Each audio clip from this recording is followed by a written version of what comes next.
It's all about humanity. About humanity.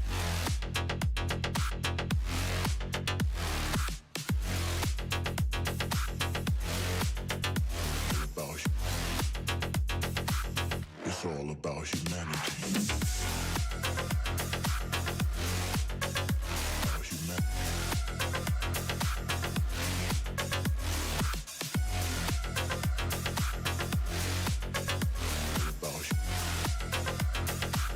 It's all about humanity.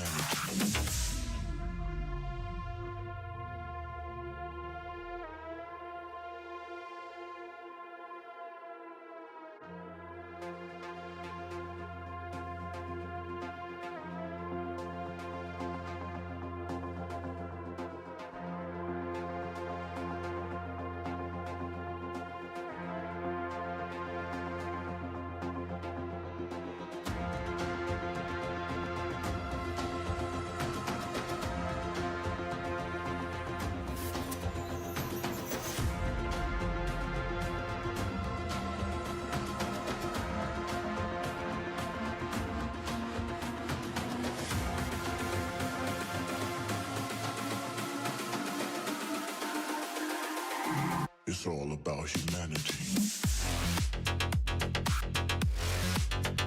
About humanity.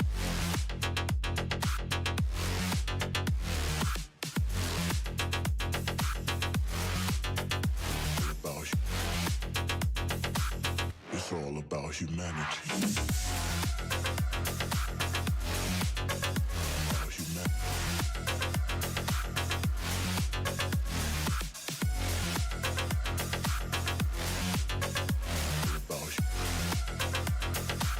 It's all about humanity.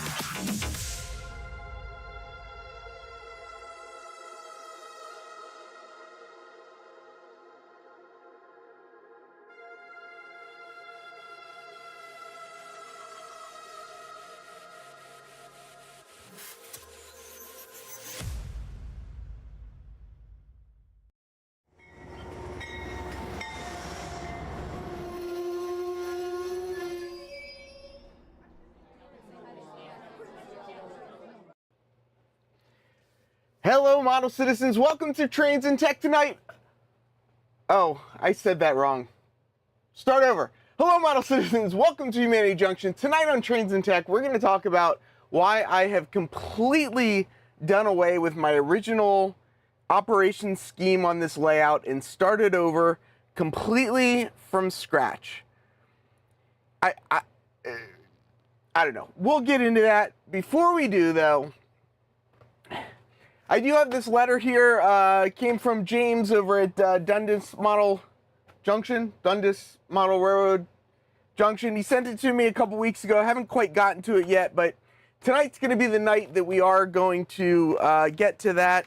But before we do, if you guys remember last week, I got myself into a little bit of a pinch trying to use the Dremel, and it kind of failed miserably. So because of that, I got this little tool right here.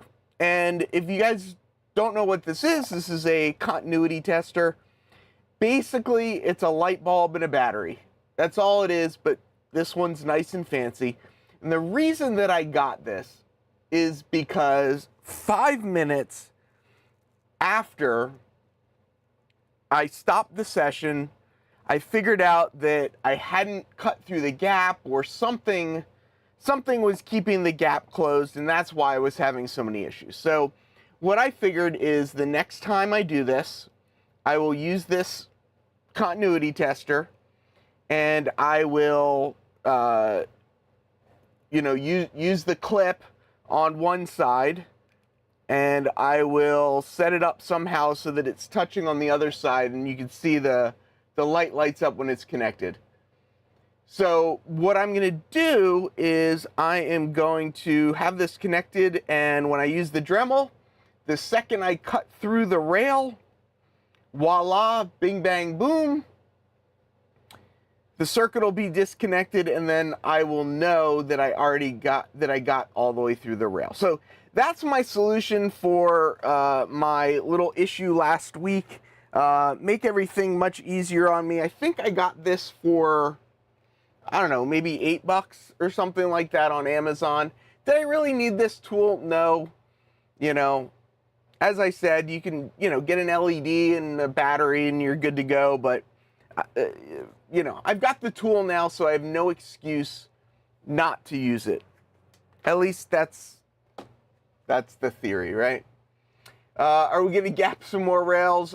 No, we are not going to gap some more rails today. We're going to talk about why I've completely swapped over my ops for my layout. Yes, I do need more tools. Andy, everyone should send Andy best wishes.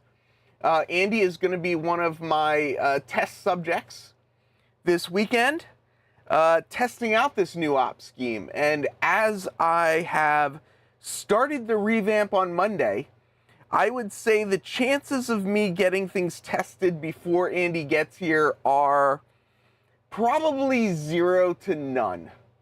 So, yeah. Funny you say that. I just joined the gym, but I guess you knew that, which is why you were saying that. I don't know. I've been to the gym once. I joined the gym 2 weeks ago. Let's not talk about that. I am sure too. So I have a multimeter, right? Like a big old multimeter that obviously has a continuity tester with a buzzer. So I could use that, but it uses a 9-volt battery that constantly goes dead. So I got that, which uses AA batteries, which I have a ton of rechargeable AA batteries. So that should make it all work out. Andrew, did you buy those? Adam, did you buy those auto racks yet or not? That's the real question. Mike, I said we'll get to it later. We'll get to it later. Steve's saying because somebody told me it was wrong or because I saw a system you liked better. So I guess it's good enough. I guess it's good. Yeah, exactly. Oh, what didn't Joey know? Bring whiskey. Whiskey might not be a bad idea, actually. Although, a little bit of whiskey might make things a lot harder. All right. Yeah. Well, that's true, too. I mean, AA's, you can kind of, find them anywhere. So here's the situation. I have always intended to go to car cards and waybills at some point. I just like car cards and waybills better.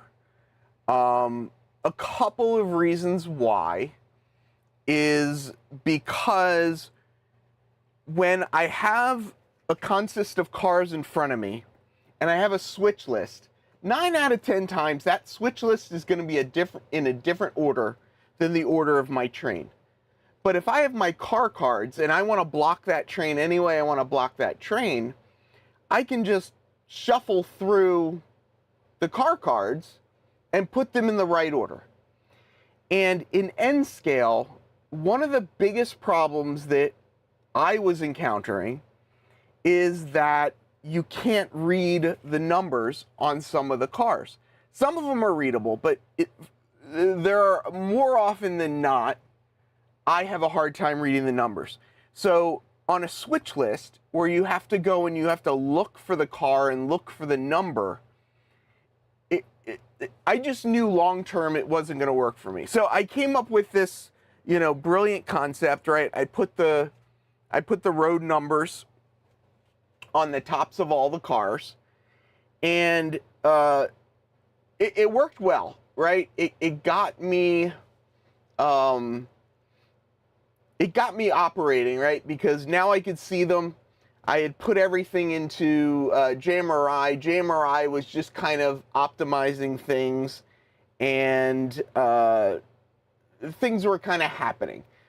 So I found a solution that was kind of working, and it was allowing trains to move around the layout. But JMRI, I don't know. You'll notice there are no more no more of these badges on top of the cars. So one thing's going to car cards and waybills for me. That didn't require me switching to HO scale is now no more of these badges on top of the cars, which I kind of like. You know, it's kind of nice. The cars are still different colors and stuff like that, so there's still some definition to the different cars. I am sure as things cycle through, at some point, cars will end up next to each other and it'll be hard to tell them apart. But for now, I kind of split things up. I do have around the layout. There's a good podcast called Around the Layout. You guys should check that out if you haven't seen that. But magnifying glasses, yes. I'm young for a model railroader, but I'm old for somebody that needs to have really good eyesight to see N scale. So I've got a couple of these small little magnifiers around the room. I've got about 4 of them, one kind of in each area. So if you do need to see these, or see the numbers, if for some reason you need to get a better view of the number, this does work pretty well for me. Most of the layouts that I operate on in this area do use car cards. One of the layouts in this area uses switch lists and car cards. There is one layout that I operate on monthly that just uses switch lists. And honestly, I'm starting to see some of the issues with switch lists and starting to see some of the issues with JMRI.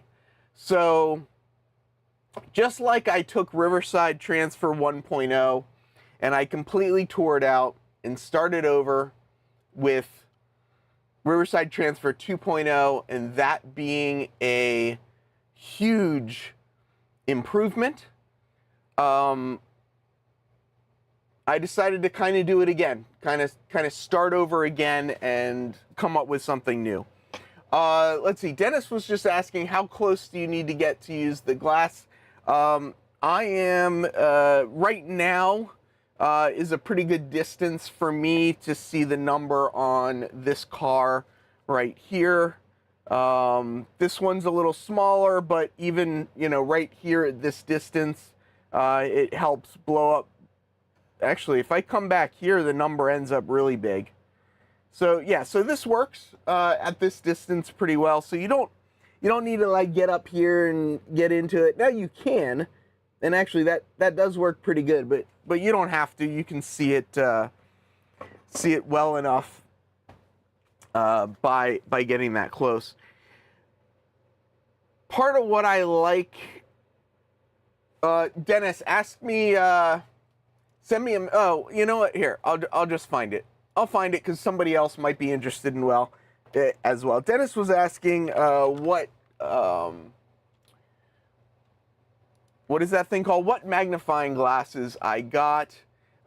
These are the ones I got. I am a big spender, so I went and spent the big bucks. This one costs $4 and magnifying glass $4.79. So, it's not going to break the bank, but yeah.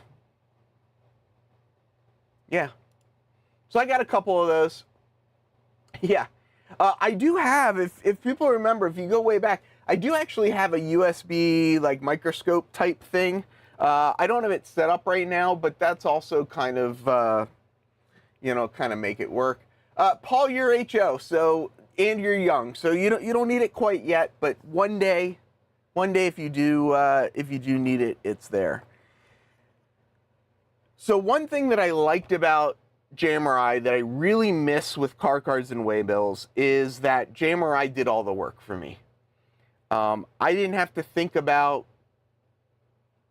like, as I cycled through stuff, I just kept cycling through it. I didn't have to think about, like, how many how many cars go to each spot and all that kind of stuff. Like Jammer, I just kind of took care of a lot of that once you inputted in all the information.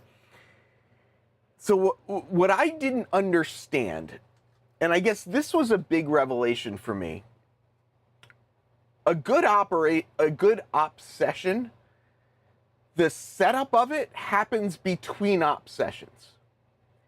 So like I had it in my head that like when I went to somebody's layout, that it was basically just left where it was at the end of the previous op session.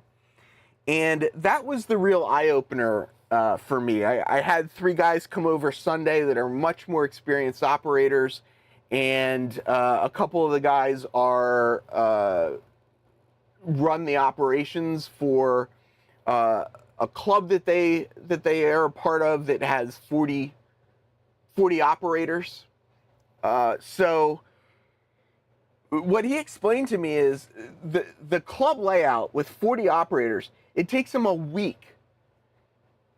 They go every night after work, basically, and it takes them a week to stage the layout. And I didn't quite get it, and they kind of started explaining it to me, and what I thought staging was, I thought staging the layout was taking the locomotive and taking it from the one end of the train and putting it on the other end, and if you use cabooses, taking the caboose and putting it on the other end. There's a lot more to staging a layout. So that clarification kind of helped me get over the hurdle of really just delving into car cards and waybills. I had a little bit of an introduction. If you guys don't know him, Split Rock 323 does a podcast called The Crossing Gate, and they also have a YouTube channel for their NMRA division, which is the Twin Cities division. So it's the TCD NMRA YouTube channel. And I did get to go on that channel and kind of basically had a little session on how to create the waybill. So like I knew the idea of like how to create it and how to write things out, but I didn't really know how to figure out how to set things up. So I'm a spreadsheet guy. It's just what I am. I created a spreadsheet, right? I mean, that's like, what else am I going to do? I created it as a spreadsheet. So what I did first is I went through and using all of the information that I put into JMRI is I figured out how many car spots there were on the layout. So I don't know if you guys can see this or not see this. So I went through and I said, okay, 60th Street River Division's 150 foot, 2 feet long. I can fit 3 40-foot cars or 2 50-foot cars. So I went through and created this whole spreadsheet. And then I said, okay, total 40-foot car spots that I have on the layout. Sorry. I got distracted. I know Dennis loves his spreadsheets as well. You've got to you got to see some of Dennis's spreadsheets. They are quite impressive. So I made this spreadsheet, and I figured out that there are 53 car spots on the layout, right? So anytime I want to turn all 53 cars, it means I actually need 106 cars on the layout.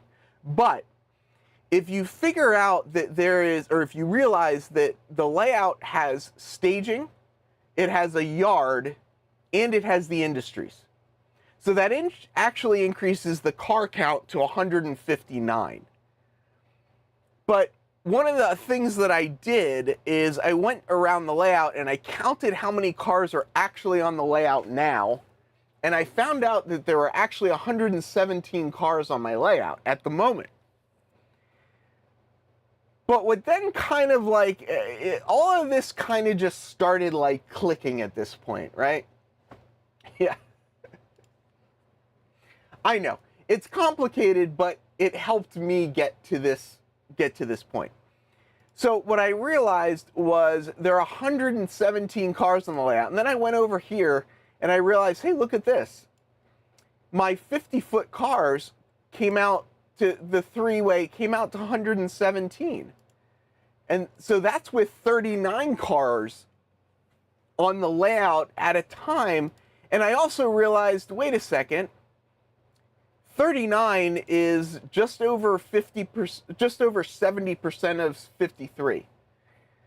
And I heard at one point, way back in the day, that to not overload a railroad, you want to make sure you are never exceeding 70% capacity. So I said, okay, 53, or 70% of 53 is actually 38. So I said, okay, I'm only going to have 38 cars on the layout, each of the 170. Okay. Bob asked, what is the percentage?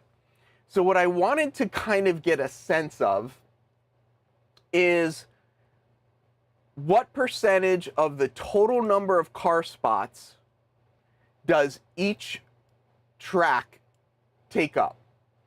So, FW Web, the off spot, which is 140 feet, takes 3 cars, and that's 5.7% of the total.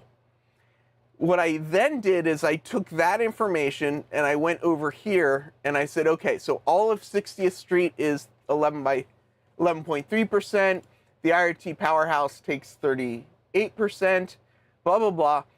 Then what I determined from there is that these industries, which is 43 car spots, is going to be fed from the North Yard. Yeah. This is true too. Start with less cars. I actually feel like now that I have all the cars on the layout, that I could add more cars to the layout and not have any problems. Andy says you have to figure out 36-foot cars and 89-foot cars. One of the good things about my era that I've kind of chosen to do is that the most common size car was 40 feet. So basically everything on this layout was designed around a 40-foot boxcar. I'm not going to have 89-foot cars on this layout except for kind of fun. So most of the switching is all going to be done with 40-foot boxcars. All right, so I figured out using the percentages that Bob B was asking about, I figured out with these percentages that I would have this many cars fed out of the north yard, and I would have this amount fed out of the south yard. So that ended up being 10 40-foot spots and 43 40-foot spots. I shifted these numbers around a little bit, but it was kind of a place to start. The other thing that I worked out, I know, like, how many people have I lost at this point? I feel like people are zoning out, but that's, it is what it is. My layout is an East Coast layout, so there will not be a big boy on the layout. Bobby's asking, what's the chance I'll use a 50-foot car on the layout? Very good, I would say. This car right here is a 50-footer. This car over here, which I don't know if I can get on a screen, that's a 50-footer, and the roof walk is coming off of it. I will use 50-footers. I also have 36-footers. Using 50s and 40s don't make that big of a difference, so there you go. That's one way of doing it. To be very clear, I am not a prototypical modeler. So all of kind of what I'm coming up with is, for me, this is kind of a 3D board game. I'm not trying to exactly match the prototype. So let's see. Define zones, locations, towns. Okay. There is something called ZTS. ZTS is a system that Conrail used, I believe, in the 80s. to determine where cars went. So you might have a car that goes to, let's say, 1, 2, 3. So it would be zone 1, it would be track 2, and it would be spot 3. So it was just, zone track spot still used by UP. I did not know that. In this area, I don't believe it's used anymore by Norfolk Southern, but somebody is probably going to ask me about that, or somebody's probably going to correct me about that. Steve, so as I mentioned, at this time, I'm not worrying about that. At this time, I'm just rotating through. Everything. At some point, I probably will look into capacity, but a lot of the quote industries on my layout are really freight terminals, team tracks, terminal storage. A lot of them are just, they're tracks that receive general goods that get trucked to other local areas. There are not a lot of spots on this layout that are like specific industries. So they don't so much have that thing. James, it's not that you're not important, it's that you didn't show up on time. If you were here on time, you would know all about the envelope because I already talked about the envelope. So you'll have to go back, watch it from the beginning. I'm just kidding. So what is an example of a zone? Anything with more than one track. Okay, so on my layout, which is a branch line, the way I am referring to zone, so there is, I think, Split Rock, help me out here, but I think above a zone is called a district, I think. So a yard would support one district, and then a zone would be within that district, and then the track would be in the zone, and then the spot obviously would be the number of spots. So in my example here, right, I have zone is 60th Street. I have 2 tracks at 60th Street. I have the River Division and the Marine Division, although it's actually called the Marine Department, and I've been writing it incorrectly on everything. Department. Croton-on-Hudson only has 1 track. The IRT Powerhouse has 3 tracks, right? So the zone is kind of the area of the district, and I just realized my chat wasn't scrolling, and somebody probably, let's see, split right, district or region. There you go. You know, sometimes I amaze myself. I am such an idiot when it comes to these prototypical operations things that when I actually get something right, I shock myself. I really do. I actually shock myself. So after I kind of figured this out, North Industries, South Industries thing, what I ended up doing, going back to this center spreadsheet part, is what I ended up saying is, okay, if I take 53 and I split it up, I have 37 that are gonna go and or come from North State. No, that's not true.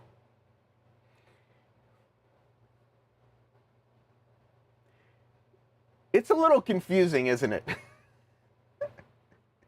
I don't even know if this is gonna work. I have no idea if this is gonna work. So, my staging yard capacity was the next thing I kind of figured out. I forgot about that, right? So, I broke down my north yard and my south yard. So, these are the capacity of the north and south yard. Then I looked at what my north staging and my south staging capacity was. So, north staging is 56. My south staging is a car float. So I can run multiple car floats, which will enable me to have, let's see if I move that over, which will allow me to have multiple, or increase this number, right? So I kind of worked out, I did a bunch of math, and I figured out, okay, like I have, in my yards, I have 70 spots. In north staging and south staging, I have 64 spots. So like numbers are lining up. If I look here, I've got 53 spots, so 53 and 70. So I've got plenty of yard space to handle all of the 53 cars and blah, blah, blah, blah. Okay. So then what I did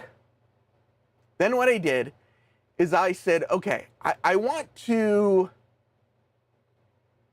randomize this a little bit, right? So what I kind of said was at 70% capacity, right? So 100% capacity would be, let's say, 3 and 3, right? So 100% capacity is 3 and 3. Which it's not letting me click in the right spot because I'm too big right now, but River Division Marine Department, 3 and 3. So 70% of that would be 2 and 2. Right? So I don't want to fill things up. So I'm sorry. This is a very funny question. So much planning do you ever get to run trains? So this exercise that I'm going through right now, I did all of this pretty much in Sunday night and a little bit in Monday. Like you know how sometimes things like inspire you and you get like really motivated to do something? Doing this switch from switchlists to car cards has really like energized me in a way that I haven't felt since like April. In April, I had my first op session. So all of the planning and everything was done. And using JMRI, it was doing all the work. So I was just running the trains. And I didn't want to do any scenery yet on the layout because I wanted to make sure the layout worked. And I don't like doing scenery. I don't like doing scenery. I don't like building structure. So that wasn't really motivational. So starting in April, I was running the layout, but I wasn't doing a lot of work on the layout. And this new kind of like planning kind of got the juices flowing again. And, it was kind of exciting. So all of this was done since Sunday night, and it's now Wednesday. And if Andy showed up tomorrow, we could operate this layout. So let's go back to this part real quick. Okay, so zones, tracks. So 2 is 70% of 3, right? So I went through this and I said, okay, 70% of 53 is 37, 38, depending on how you round up. So I came up with this kind of balance of 70% of all these, right? And then I went through and I kind of like randomized the numbers a little bit. So turn 1 and turn 3 have the same numbers for 70%, but turn 2 and turn 4 have different quantities. So this is going to be one kind of variable on how like things don't get stagnant, right? Everything is going to kind of move around the layout. So I did this for north staging, which is going to be 37 cars, and south staging, which is 16 cars. So if you add up 16 and 37, you get to 53. So specific tracks in your staging yards are designated for specific zones, blocks of cars on the tracks before the op session. No. So I invited a structure and scenery guy over as my first guinea pig. And I kind of did that on purpose because I'm hoping that he won't be as disappointed as somebody that's experienced in operations. But, yeah. So, Dennis, to answer your question, and this is something that Andy is going to have to learn when he comes to the layout, the cars on the layout at this moment, turn 1, well, the answer is no. The answer is no, Dennis. I will explain. I'll explain the flow in a second. But the answer is no. So give me a second. I will get there. Okay. So north staging, south staging. So this breakdown is where cars are going to go when they leave the railroad.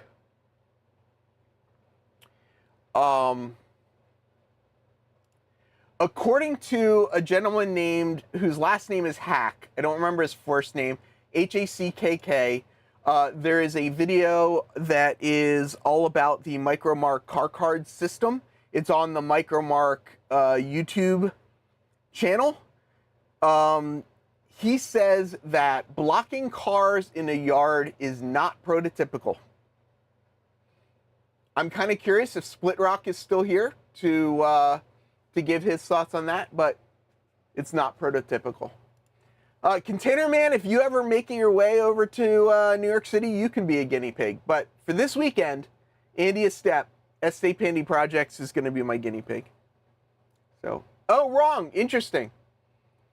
Well, on my layout, I'm going to get into this in more detail, but in my layout, there are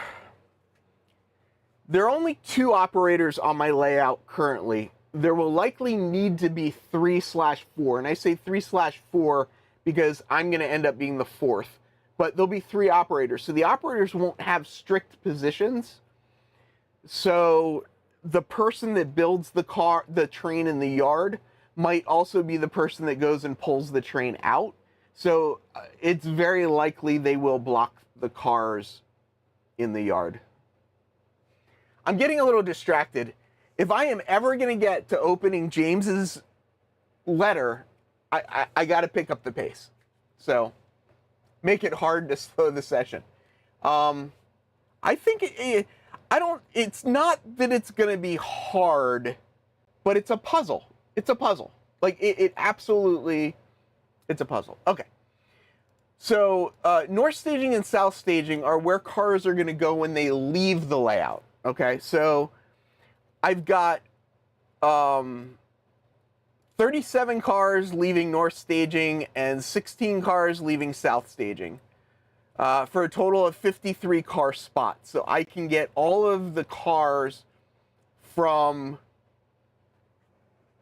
on the layout to off the layout because I have enough space. All right, I'm going to read this because this is interesting. Now, the cars that are switched out of an inbound train that go to local industries will just be switched into a single track. The industry job will sort them to their needs. All right. So I guess that's kind of saying that no, the yards wouldn't sort them. I don't know. Now I'm more confused. All right. So we've got this figured out, right? So then what I did was I don't remember what I did now. Oh, okay. So at this point, I made up all of these car cards. So I made up, if you total all this up, you'll find out that is 212, sorry, not car cards. I then made up all of these waybills. So I made up 212 waybills. So I made up a turn 1, and it won't let me highlight everything, but I made up a turn 1, all 53, a turn 2, all 53, a turn 3, all 53, and a turn 4, all 53. Okay? So now I've got 53 waybills, which is 100% of my car card capacity. That's a problem, right? Because I can't run the layout at 100% capacity. The layout will completely gridlock itself at 100% capacity. So that is where we go to this. So what I did, I know we're getting there. What I did is I took all 53 cards and I made these packets out of them. And this is not 53 cards because some of them are already spread out on the layout, right? So this here is almost 53 cards. I've got about 13 cars, 14 cars pulled out of this. So what I did out of all these cards is I shuffled, first thing I did is I took my north staging cars and my south staging cars, which I've split up. The blue ones all go north, the white ones all go south. I took them and I said, okay, I have 37 blue cars and 16 white, but I can only run 70%. So I pulled out 26 blue cards and 12 white cards randomly. Randomly, I pulled out 70% of these cards. So I have leftover cards. So this is 30% of my railroad, and these will stay right here in this box during an op session so that I do not overload the layout. Then I took the 26 plus 12 cards. If you do the math, 26 plus 12 is 38. There we are back at that 53, 37, 70% of 53. That's that number. So now I've got 38 cards. So what I did is I took these 38 cards and I shuffled them. So now you can see all of the blue cards and all of the white cards are all mixed up. And then what I did is I took a stack of car cards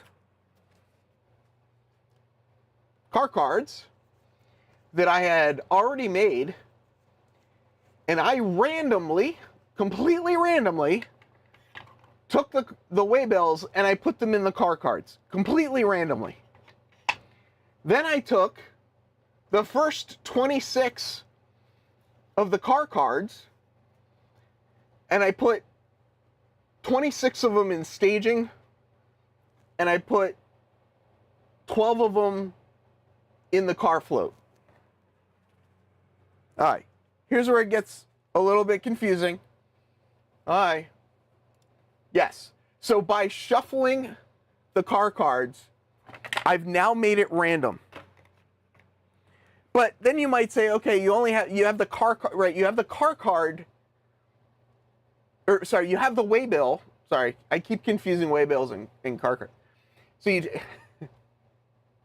exactly. I don't want to explain it so well that anybody could do it. Yes. Yes, we are getting to the confusing part.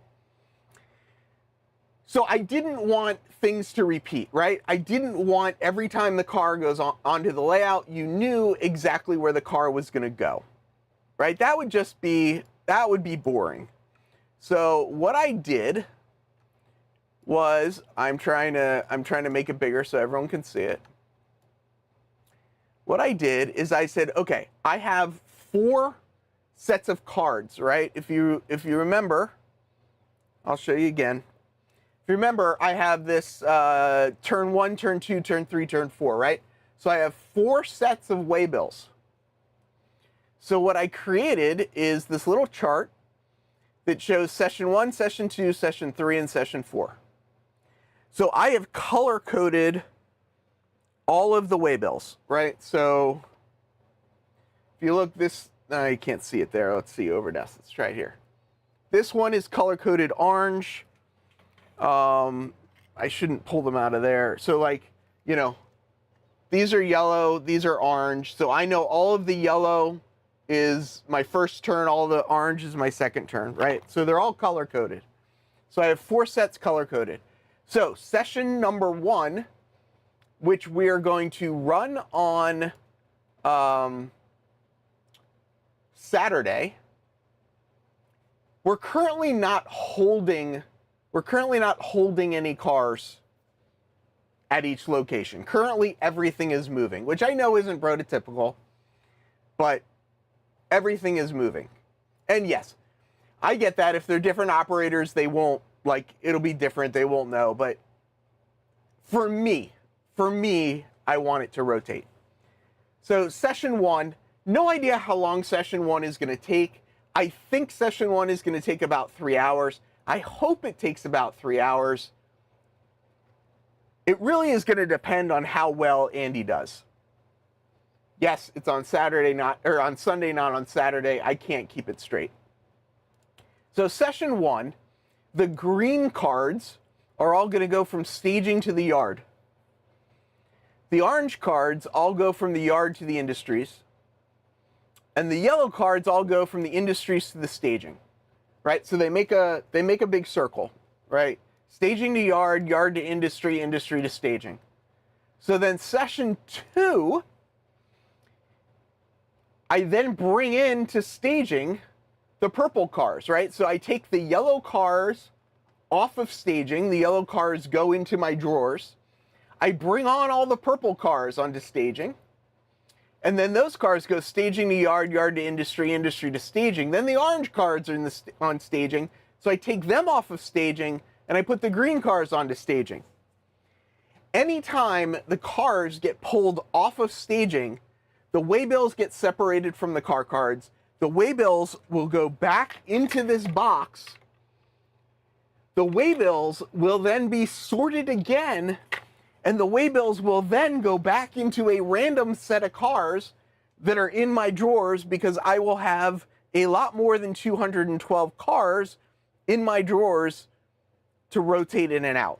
So now I've got this random rolling kind of thing going around the layout where cars go from staging to yard, yard to industries, industries back through the yards to staging. Right? So full cars that are basically loaded, will come into staging, onto the yard, into the industries. They get unloaded in the industries, and then they're going to leave the branch line. So my north staging yard is called Selkirk. Selkirk is the big yard that is north of New York City. So any empties are going to go out to Selkirk to be like sorted and go wherever they're going to go. So that's kind of the idea. Loaded cars come in, they go through the cycle, empties leave. Okay, so now we get to a question that was asked earlier by Dennis, who was very insightful. And Dennis started asking about blocking cars, right? And all that kind of stuff. The cars aren't blocked, right? If I pick up the cards, so these cards came out of the car card box that's right here. So this is yard 1, this is yard 2, right? So these are orange. When you pick these up, you'll see, okay, this one right here goes to 60th Street in the River Division via Croton Harmon, right? So this yard here, this yard that we're in right now is Croton Harmon. So in order for this car to get to the industry, it has to come out of Croton Harmon. The max train length on my layout is 8. There are now 26 cars in this yard. So you need to, Andy on Sunday, but whoever the operator is, needs to go through the cards in the yard, and they need to say, okay, what cards are going to come out of Croton Harmon, and where are they going? And oh, look, here's a car that comes out of the Riverside yard. So these 2 cards here need to go to the Riverside yard before they can go to their industries. So in addition to building a train that's going to go out and drop the cars at the yard, you also need to build a train that's going to take the cars from here to Riverside yard. And Riverside Yard is doing the same thing. Riverside Yard has cars for Croton Harmon and has cars for Riverside Yard. So the first thing you need to do, well, I don't know if it's the first thing, right? I'm kind of going to leave it up to the operators to see where do they want to start. Do they want to start in the yard? Do they want to build a train in the yard, get that train out on the road, and then swap cars with the industries and then take those cars back to the yard to be resorted to go to staging? Or do they want to start in the industries and pull all the empties from the industries first, bring the empties into the yard, then take the trains in the yard and bring them out to the industry? Then, so, like, I'm going to kind of leave it up to the operators. Like, that's where it gets into this 3D game. I highly recommend that the cars are kept in the order they are in your train. So as you're building the train, right, you've got yard tracks 1, 2, and 3. The top card should always be the first car that the locomotive will come up to, right? So it'd be your first car, your second car, your third car, right? So you're playing cards, right? So the operator is going to go through all of these cards, and they're going to say, okay, I need to build a train to go to Riverside with 3 cars off of track 1, and there might be some more cars that need to go to Riverside off of track 2. When that train is built, an operator, which is why I think we need 3, but another operator or the same operator would take that train to Riverside, and then there's probably a train in Riverside that needs to come back to Croton Harmon. Then you'll look through this and go, okay, I've got a car for the River Division. Then you'll start looking at your zones, right? So you say, okay, I got 60th Street, I got IRT Power, I got FW Web. Those zones are kind of like in different areas around the layout. So maybe I want to build my train by zones. So like all of the cars that are going to the Manhattanville area, I'll put those on one train, and all of the cars going out here to the IRT Power will be on a different train, so that like one train isn't dropping cars all around the layout. So the cars in each yard are completely random. The cars in staging are completely random. The cars that are in the industries, right? So if I go over to Studebaker over here, there are 2 cards in Studebaker, but one's white and one's blue. Studebaker is fed out of the north yard. So the train that's going to work Studebaker is going to come out of the north yard. It's going to grab those 2 cars.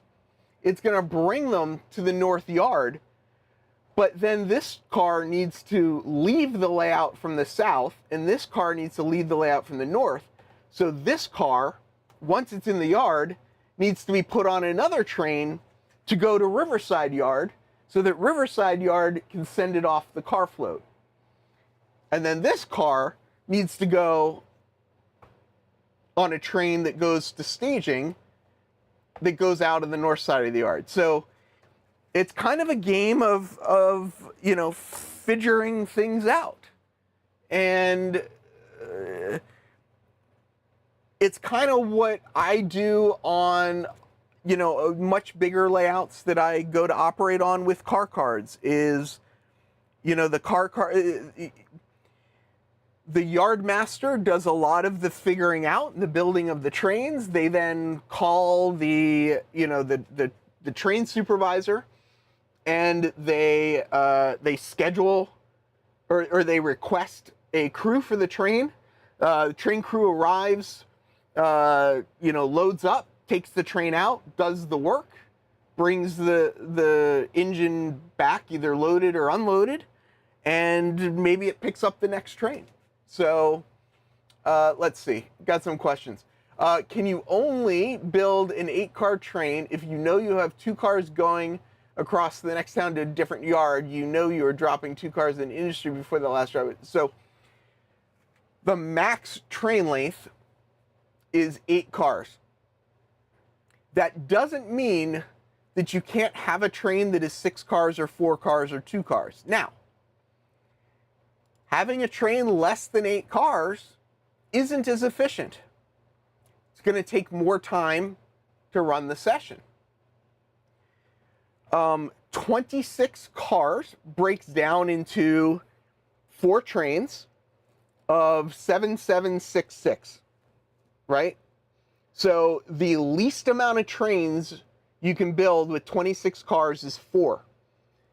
So if you want to build a 5th train, it just means that the op session is going to take a little bit longer.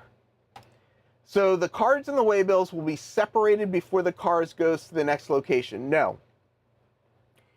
The cards only get separated from the waybills when they go off the layout. So the cars in the yard, right? This card right here, ARLX, which should be that first car, but it's not. Oh, no, I see it now. Okay. So ARLX says it goes to 60th Street River Division via Croton Harmon, right? If I go to the 60th Street River Division and grab the card that's in there now, this card has already been what's called turned, right? So you would take this out. So the yellow cars are all the way at the industry. So this yellow card says 60th Street River Division. So this was already basically put in the industry.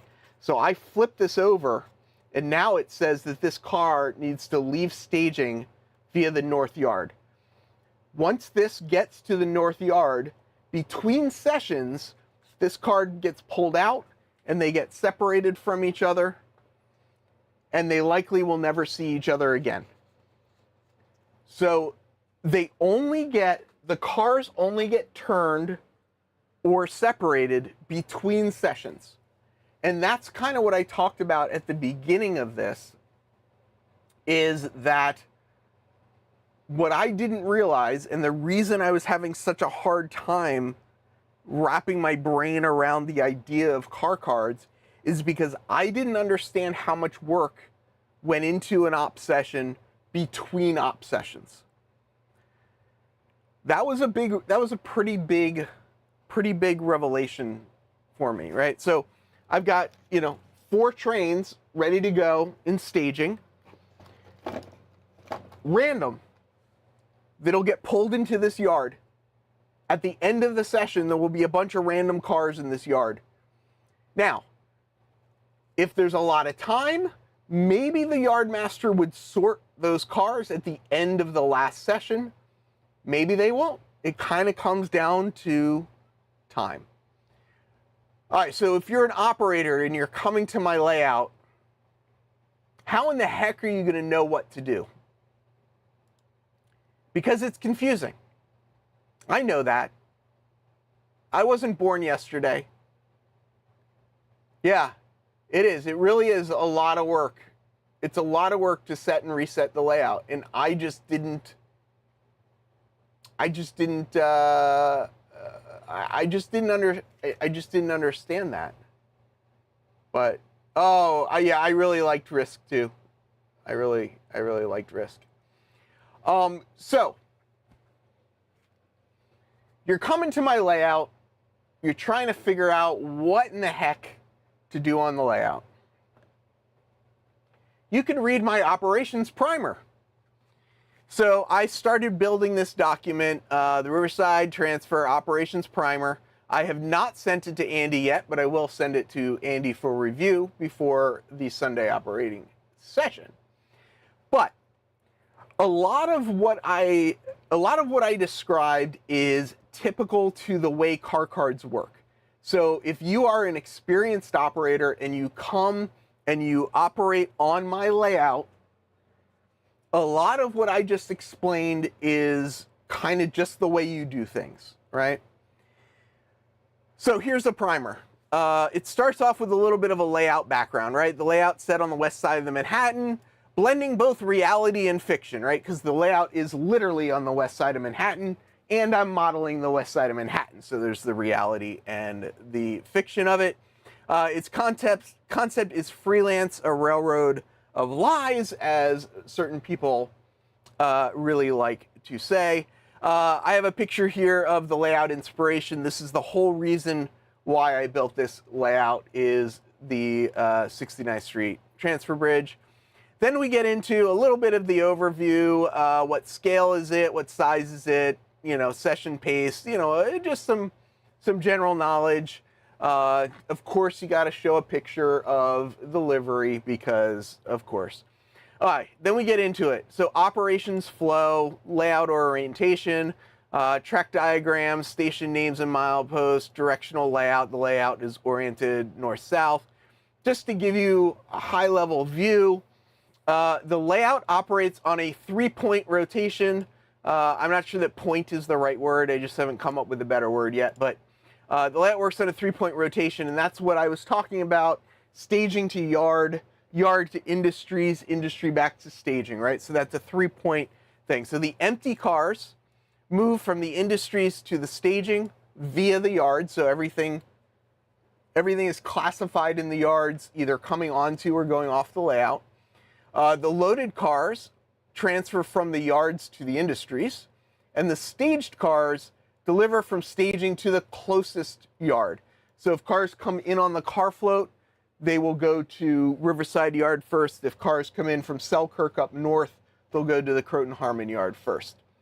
A little bit of a layout plan, just to kind of give people a little bit of view of what 3-stage rotation.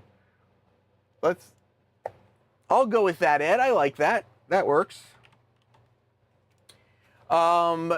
Layout plan, but the labeling is not updated. Then we get into, here's the chart, right? I don't know if the chart's quite necessary, but you know, it kind of shows you the staging to yard, yard to industry, industry to staging. Car cards and waybills, car card and waybill use, always move the car cards and waybills with the trains. I think some people were asking about that. A reason I mentioned from switching from switch lists to car cards is that the paperwork then stays with the cars, which I like that the paperwork goes with the cars. There are car card boxes on the fascia. When I first put the layout together, I knew I wanted to do car cards, so there's car card boxes already into, built into the fascia. So the top card represents the car that is closest to the locomotive. Keep the cars in order. Waybill numbering. Tracks are numbered from the main line outward, right? So you get to, let's say, Riverside Yard, and you put the car on the track closest to the main line. That is track 1. So from the main line out, so some industries are on one side of the main line, some are on the other side. So main line out starts. Spots are numbered starting at the turnout. So the spot 1 is the first car that the locomotive would get to when it, pulls into a siding. So, reading car numbers. Use magnifying glasses if necessary. If you need to, right? Like the yards, if you look, if I pull these forward, right? You might not be able to read the number on this car because it's kind of hidden behind this car.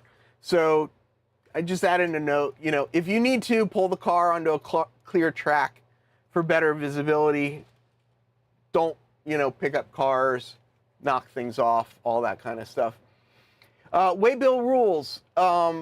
Do not switch or rotate waybills during an operating session. Most railroads that I have been on, this has been a rule, but I went to Tony Custer's layout. Tony Custer has a soybean facility, And the ops scheme of the soybean facility requires that you rotate the car cards. The first time that I ran that, well, first and only time that I ran that industry, nobody told me that I had to rotate the cards, the waybills, and I was going by this rule: do not, switch or rotate the waybills. So that was kind of interesting, right? Let's see, can I make this a little bigger? Yeah, make it a little bigger. Getting into some more details. North Staging, Selkirk. 4 trains are staged and ready for pickup. So the yardmaster will need to know that they have to pull 4 trains. Deliver the cars to Croton Harmon Yard for classification and sorting. Drop outgoing trains onto staging tracks in cuts no longer than 8 cars, right? So when you are putting cars back into staging, you can put 8 cars back. The south staging, which is the car float, each session begins with 2 incoming and 2 outgoing floats, so that's what's prepped for it. Each float has a maximum of 8 cars. Then you get a little bit into car float operation. If you don't know, if you unload all of the cars on one side of a car float, that float will tip over and all of the cars that are on the float will fall into the water. So, operations: unload the floats evenly, maintaining an imbalance of no more than 2 cars. So if you have 8 cars, you need to pull 2 off of one track, then 2 off the other track, then go back and pull 2 off that first track. You can't just pull all the cars off at once. Use an either car to avoid locomotives causing float instability. Deliver float cars to Riverside Yard for classification and sorting. Notify the train supervisor, which would be me, the layout owner, once the outgoing float is loaded. I need to know when the float is loaded so that I can then swap the cars from the drawer onto the car float and vice versa. That is the only sort of active staging that happens during an op session. Then we get into a couple other, details: throttle usage and DCC addressing. These are the throttles that I own. You're welcome to use any of them. You can also bring your personal Wi-Fi or Digitrex duplex throttles if you'd prefer using your own.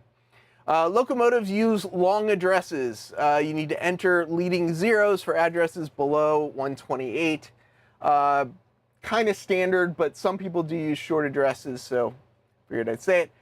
Any locomotives that are consisted together use the lower locomotive number in the consist. I run Digitrax-based, a Digitrax-based controller. It doesn't have the fancy NCE consisting where you could select whichever locomotive's in the front depending on which direction you're going in. So the way I'm kind of getting around that is, use the address of the lower locomotive number in the consist. Coming soon features. So these are not set up yet. These are things that I want to get set up. This is basically just about braking and using momentum and, things like that. Special features and rules. It's just good to say this, right?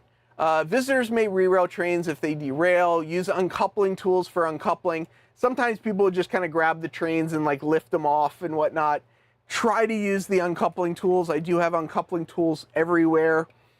These uncoupling tools are smaller in general than the ones that people use for HO scale. I like these. They work, in my opinion, pretty well for N scale. So these are all around the layout. I would appreciate people using them. Food and drink are allowed only on the provided table, not near the layout. My layout is not, there's not a lot of open space on the layout. So, this is a good question. The layout operator is going to provide, the throttles that I provide will have freshly charged batteries at the top of an op session. I've got a battery charger here. I have a kind of a rack of throttles. There's a battery charger at the bottom with batteries always charging. And yes, this is kind of what I'm planning as well, is probably the table with the food and stuff will be in the hall. You know, it's not a very big room. Having the table in the center, things will probably get knocked over and stuff like that. Faulty train should be placed on the RIP track in Croton Harmon Yard. The way I currently have the operation set up, I don't have anything specifically going to the RIP track. So if there is a car with a problem, limp it over to the RIP track. Make sure you fill out a bad order slip. These are right next to the RIP track, and put this in the car card with it so that I know what to fix or repair. Notify the layout owner about any layout issues. You know, I'll ask at the end of the session, but definitely tell me stuff. Wi-Fi access. If you bring your own Wi-Fi enabled throttle, here's the, you know, this will be the login. It does also have internet access, so, you know, if you need it for something, feel free to jump on it. The layout address will be provided separately in an email. Here's my email if people need to reach me. Bathroom location, right? This is probably one of the most important things to tell your operators, is where the bathroom is. I am trying to get hold of a digital floor plan of the second floor of this building so that I can draw out where the bathrooms are, but you know.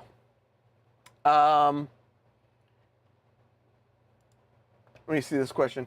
Andy, where will an operator find out if an outbound goes to Selkirk or the car float? Is that the next destination on the waybill? Yes. So I am using two moves on the waybill. So if you pull any of the waybills out of the industry, it'll say on it routing north via Selkirk. So the car, when you pick it up from the industry, the waybill will have already been turned, and it'll tell you which of the two staging yards it needs to go to. The other important item, obviously, is the emergency exit. There's stairs right outside the door, so run down them, you know. My waybills at this time do not have a final city. For this exercise, this initial creation of the waybills, it's kind of just doing some car movement stuff, right? There's not a lot of... It's not as prototypical as a lot of operators may like. It's what is working for me. Yeah, so the waybill says where the car needs to go, what industry the car needs to go to. I don't have it filled out, but on the car cards, it does include lading, which is what is in the car.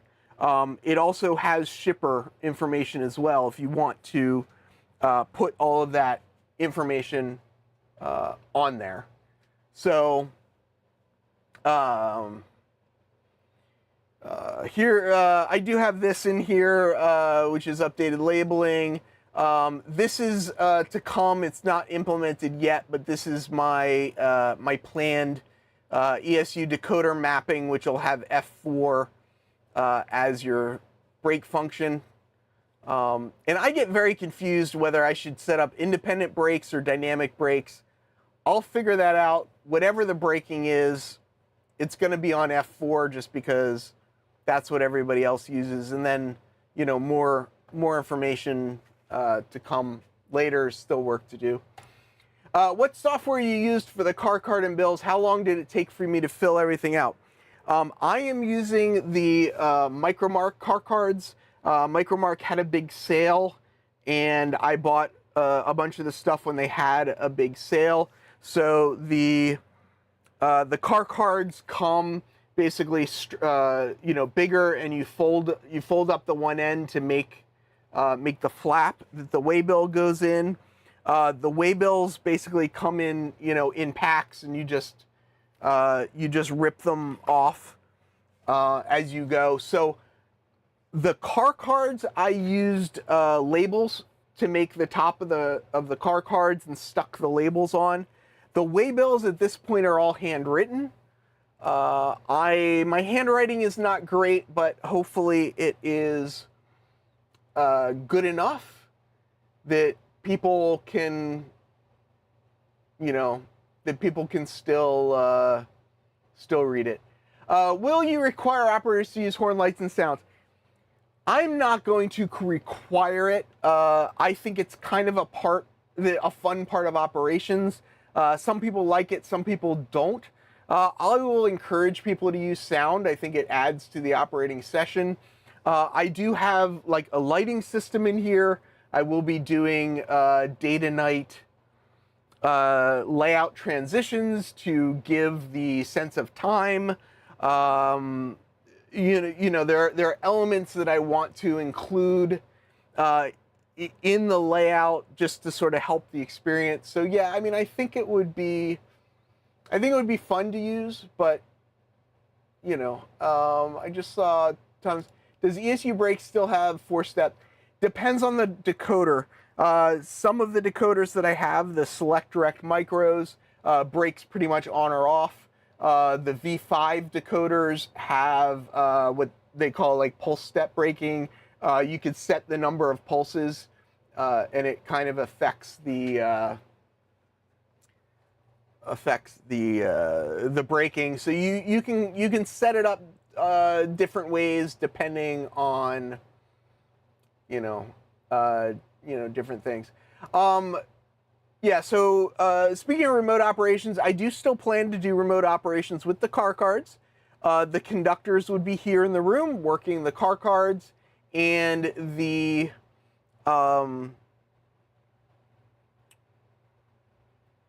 engineers would be remote. And yeah, this is why I am so confused, right? Is because the older ESU decoders have it labeled backwards, in my opinion. So, yeah. Well, I do have the letter here, but I just realized it's 10:17, so I don't think I have time to open the letter. I'll be sure to get to this next week. So come next week, we'll have a review session on how the operating session went with Andy on Sunday, and we'll see what I learned and what I got right and what I got wrong, and we'll just have some fun. From the city that never sleeps, farewell, model citizens.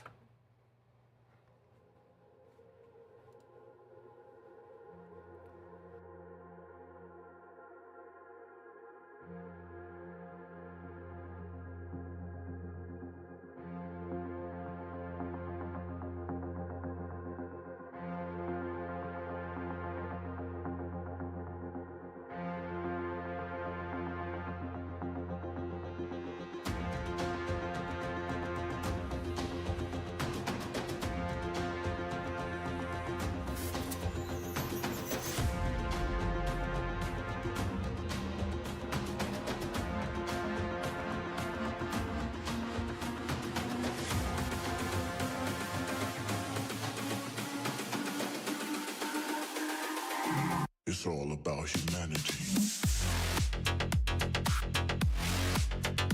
About humanity.